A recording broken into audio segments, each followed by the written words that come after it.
Salut, j'espère que tu vas bien, que tu as la forme, que la vie est belle. Aujourd'hui, je voudrais te parler en immobilier d'une loi climat qui va vraiment avoir un impact sur nos logements et donc sur nos investissements. Ce qui est très bien, c'est que l'État essaye de lutter contre ce qu'on appelle les passoires énergétiques. Les passoires énergétiques, ce sont des immeubles ou des appartements qui, comme son nom l'indique, font passer de l'énergie en passoire énergétique parce que ça consomme énormément. L'isolation est pourrie, que ce soit sur les fenêtres ou le bâtiment lui-même. Et donc, quand tu chauffes, en fait, toute la chaleur se dégage et donc tu chauffes encore plus. Et la même chose, l'été quand il fait très chaud, c'est l'inverse, la chaleur rentre, en fait c'est pas isolé quoi. Et tu vas devoir refroidir avec notamment des clims, etc. Donc globalement, tu consommes énormément d'énergie.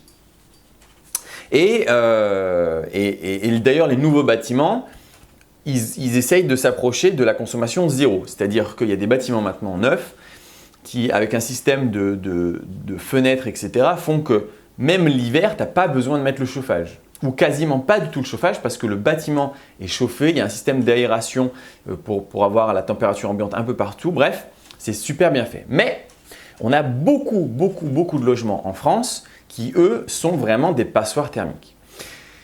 Quand tu fais un test énergétique, on peut appeler aussi le DPE, tu vas avoir, et tu le vois ça quand tu vas voir par exemple des annonces, que ce soit sur le Bon Coin ou vraiment dans les agences, que tu vas voir les agences, tu peux voir donc la valeur énergétique du logement. Tu sais, c'est ce classement qui est en A, B, C, D, E, F, G avec différentes couleurs. Éventuellement, je te mettrai une petite image pour que tu vois à quoi ça ressemble. Ça, c'est combien consomme le logement. Un petit peu comme une consommation de voiture, combien ton logement consomme, combien il rejette de CO2 dans l'atmosphère, quelle est sa valeur énergétique. Bien, nous en tant qu'investisseurs, ça c'est super intéressant parce que à cause de cette loi, il va falloir qu'on fasse attention à certaines choses. Dans le pire des classements, donc c'est A, B, C, D, E, F, G, le pire des classements étant donc la lettre G, ce sont vraiment des grosses passoires énergétiques. Ça représente quand même 600 000 logements en France, donc c'est beaucoup. À partir de 2025, on n'aura plus le droit de louer ces biens.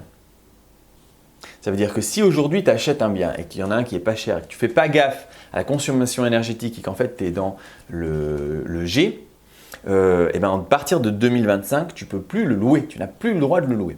Tu pourras le louer quand tu auras fait des travaux de rénovation et que tu l'auras de nouveau isolé.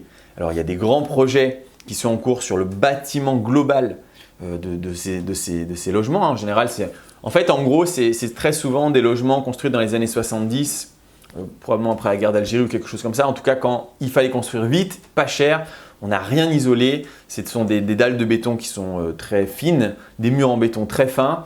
Et en fait, ça ne garde pas du tout la chaleur. Il n'y a aucune isolation. Tu sais qu'aujourd'hui, maintenant, on rajoute énormément d'isolants. Alors, ça peut se présenter sous forme de goudron. Ça peut qu'on met sur les murs et sur le toit. Ça peut se présenter sous forme de polyester. Je ne sais pas si c'est vraiment du polyester ou du polyéthylène, mais c'est des grosses plaques en plastique qui vont se former, qui vont se caler contre le mur. Tu peux isoler l'intérieur des murs. Il y a différents types d'isolation. Il y a plein de choses qui existent de différents, mais en tout cas, après, derrière, en plus de l'isolation sonore, tu as une vraie isolation thermique. Et ces logements-là, non. On les a construits vite et pas cher, et donc non. Et donc, si toi, tu achètes ce logement, tu sais qu'à un moment donné, où le bâtiment en entier va devoir faire une rénovation parce que les copropriétaires sont d'accord pour rénover l'intégralité du bâtiment, ou si ce n'est pas le cas, il va falloir que toi, tu fasses ces rénovations-là. Donc, si tu as déjà un bien de ce type, c'est à prendre en compte, tu vois, ou tu le revends maintenant, ou bien tu te dis, ok, dans quelques années, il va falloir que je travaille l'isolation. Alors parfois, ça suffit de changer les fenêtres. Parfois, le logement est très mal isolé.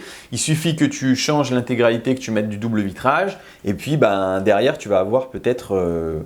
tu vas descendre en fait dans le classement, ou plutôt tu vas monter dans le classement. Peut-être que tu vas passer de la lettre G à la lettre E. Et donc, c'est bon. Parfois, il faut faire beaucoup plus de travaux. En tout cas, il faut vraiment que tu prennes ça en compte en disant attention, danger. Et donc, attention, il faut le prévoir. Après, ce n'est pas la fin du monde, mais il faut le prévoir. Donc, 2025 en G, c'est fini, on n'aura plus le droit de louer. Je crois que c'est 2028 en H. et 2032 en F. À vérifier. Je vais quand même vérifier, je te le mettrai dans la description parce que là je fais comme ça de tête, mais ça représente des millions de logements. Je crois qu'en tout, ça représente 3 ou 4 millions de logements. C'est beaucoup quand même, hein. 3 ou 4 millions de logements, c'est une grosse partie du parc immobilier. Donc, quand toi tu vas aller faire tes visites, que tu vas chercher un appart pour acheter, tu risques fortement de tomber là-dedans. Alors après, c'est pas grave, encore une fois, ça te permet de négocier beaucoup plus, peut-être même que le propriétaire n'est pas au courant, donc tu dis bah ok, je veux bien vous l'acheter, mais regardez, dans 10 ans, je vais être obligé de faire des sacrés travaux de rénovation. Et c'est vrai que c'est des sacrés travaux puisque, par exemple, tu peux isoler l'intérieur, donc tu peux isoler ou par l'extérieur du bâtiment, donc là c'est toute la copro qui doit isoler le bâtiment, ou tu peux isoler ton bien à l'intérieur. Donc globalement, tes murs et tout ça, là, tu refais tout à neuf. Et puis, tu vas mettre du liège, tu vas mettre du polyester, tu vas mettre un isolant, que ce soit sur les plafonds, les murs et le sol. En tout cas, tu vas rajouter 3-4 cm partout d'isolant pour que ton logement soit isolé. Éventuellement, tu vas changer le type de radiateur, peut-être des radiateurs qui consomment moins d'énergie. Tu vas changer les vitres, les fenêtres. Bon, ça a un coût, d'accord? Ce n'est pas la fin du monde, mais ça a un coût, il faut le prévoir. Et du coup, pas se jeter tout de suite en disant « Ah, c'est grave pas cher ». Ouais, mais si c'est grave pas cher et que le logement, il est en… C'est quoi le pire? J'ai dit quoi? H, G, F, G. Je crois que le pire, c'est G. Si le logement, il est là, il faut que tu le prennes en compte. Voilà, tout simplement. Il faut vraiment que tu te dises et que tu descendes un petit peu les prix. Pour le coup, moi, je suis en train de vendre des appartements, c'est interminable, c'est super long. Dedans, il y en a un ou deux qui ont vraiment un mauvais côté énergétique. J'avais pas fait gaffe quand je l'avais acheté parce que je n'étais même pas au courant de ça à l'époque, mais j'ai descendu le prix en disant oui, c'est vrai, en fait, il faut descendre le prix pour supporter les travaux. Donc, toi, quand tu achètes la même chose, tu peux aller dire attention, et on va te descendre le prix par rapport à ces travaux-là. Ça te permet en fait, c'est une des choses, c'est une des, c'est un des arguments que tu vas pouvoir utiliser pour baisser énormément le prix. Et donc, ça, c'est pas forcément connu. On n'en parle pas énormément. Donc, garde-le bien en tête. Regarde sur Internet, tu peux le googler. Voilà, la loi climat sur l'énergie des logements. Je te laisse pour le moment. N'oublie pas que si tu ne l'as pas déjà fait, franchement, fais-le. Je t'ai fait une formation 3 heures complètes pour t'aiguiller, pour te montrer le chemin à suivre pour être financièrement indépendant. C'est-à-dire que sur ces 3 heures, c'est plusieurs vidéos différentes qui vont t'expliquer un petit peu les différentes marches, les différentes étapes. On parle de plein de choses différentes et tu ne peux pas en fait tout faire et hop, tu vas devenir financièrement indépendant. Non, il y a un chemin. Il y a une route à suivre et donc je t'en parle, je te fais une petite formation gratuite, elle est dans la description. Voilà quoi, fais-la parce que ça va t'aider. C'est pas une vidéo de 3 heures, t'inquiète pas, c'est plusieurs vidéos, je sais pas, il y en a une dizaine. Donc ça va t'aider à te former l'esprit à comment je peux te dire ça?